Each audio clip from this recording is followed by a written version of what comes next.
मी आधुनिक अभिमन्यू, मला चक्रव्यूह भेदता येतो, मला घेरण्याचा प्रयत्न झाला होता, असं फडणवीस म्हणाले.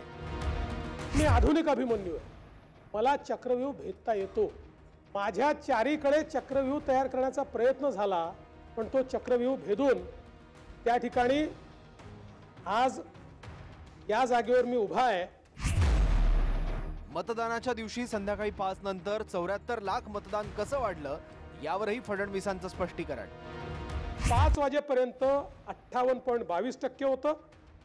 अंतिम आकडेवारी आली 66, म्हणजे 7.83% हे मतदान या कालावधीमध्ये वाढलेलं आपल्याला पाहायला मिळतं.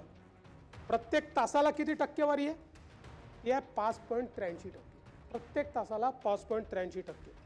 सरासरी ताशी मतदान जवळपास 60 लाखाचं आहे.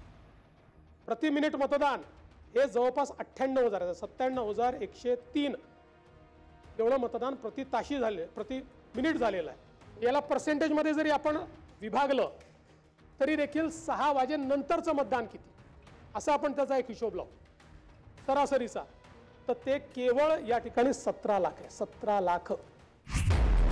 ईव्हीएम आणि व्हीव्हीपॅटची मोजणी होते तेव्हाच निकाल जाहीर होतो. ईव्हीएम म्हणजे एव्हरी वोट फॉर महाराष्ट्र, असंही फडणवीस म्हणाले. ईव्हीएमच्या गिनतीनंतर रँडमली व्हीव्हीपॅटची पण गिनती केली जाते आणि हे दोन जुळलं तरच निकाल जाहीर केला जातो. त्यामुळे आता केवळ ईव्हीएम नाही आहे, बॅलेट पेपरवरचं हे व्हीव्हीपॅट आहे. त्यामुळे जे ईव्हीएम चाललेलं आहे ना, ईव्हीएमचा अर्थ एवढाच आहे, एव्हरी वोट फॉर महाराष्ट्र, जे महाराष्ट्राने आम्हाला या ठिकाणी दिलेलं आहे.